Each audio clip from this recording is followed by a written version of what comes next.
ജനസാഗരം എന്നൊക്കെ പറയുന്നിട്ടില്ലേ?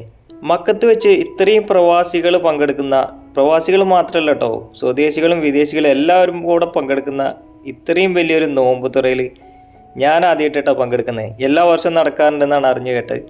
മക്ക KMCCയുടെ ഭാഗമായി ഇന്നലെ മക്കത്ത് വെച്ച് നടന്ന മെഗാ ഇഫ്താർ സംഗമത്തിൻ്റെ ഒരു വിഷ്വൽ ആട്ടോ അത്. ആയിരക്കണക്കിന് ആളുകളാണ് ഈ ഒരു നോമ്പ് തുറയിൽ പങ്കെടുത്തത്. സ്വദേശികളും വിദേശികളും എന്ന് വേണ്ട എല്ലാ തരം ആളുകൾക്കും സ്വാഗതാർഹമായ രീതിയിലാണ് കേട്ടോ ഈ ഇഫ്താർ സംഗമം ഇവിടെ ഒരുക്കിയിട്ടുണ്ടായിരുന്നത്. കഴിഞ്ഞ വർഷത്തെ പോലെ തന്നെ ഈ വർഷവും മക്കയിൽ കാക്കിയിൽ വെച്ചിട്ടാണ് ഇഫ്താർ സംഗമം നടന്നത്. ആദ്യം തന്നെ നോമ്പ് തുറക്കുന്ന സമയത്ത് ഫ്രൂട്ട്സ്, സമൂസ, 2 ഐറ്റം ജ്യൂസ്, ഈത്തപ്പഴം, വെള്ളം, അങ്ങനെ ഒരുപാട് ഐറ്റംസ് കൂടിയ ഒരു അടിപൊളി ബോക്സാണ് നമ്മളെ മുമ്പിൽ അവരെത്തിച്ചിട്ടുള്ളത്. ആവശ്യത്തിനനുസരിച്ച് തന്നെ എല്ലാവർക്കും സൗകര്യമായി ഇരുന്ന് കഴിക്കാൻ പറ്റുന്ന രൂപത്തിൽ തന്നെ അടിപൊളിയായിട്ടാണ് സെറ്റ് ചെയ്തിട്ടുണ്ടായിരുന്നത്. ജനസാഗരം എന്നൊക്കെ പറയുന്നത് കേട്ടില്ലേ, അത് ഇതാണ് കേട്ടോ. ഒരുപാട് ആളുകൾ പങ്കെടുത്ത വലിയൊരു പരിപാടി തന്നെയായിരുന്നത്. പിന്നെ ഫുഡിൻ്റെ കാര്യത്തിൽ പ്രത്യേകിച്ച് പറയാനൊന്നുമില്ല, നല്ല അടിപൊളി ഫുഡ് ഉണ്ടായിരുന്നു കേട്ടോ.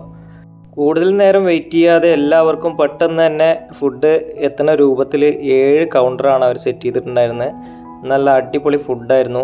എല്ലാ ഐറ്റംസും ഉണ്ട്. നമുക്ക് ആവശ്യമുള്ളതെല്ലാം വാങ്ങിച്ച് എത്ര വേണമെന്നുണ്ടെങ്കിലും വാങ്ങിച്ച് കഴിക്കാൻ പറ്റുന്ന രൂപത്തിൽ തന്നെ അവിടെ സെറ്റ് ചെയ്തിട്ടുണ്ടായിരുന്നു.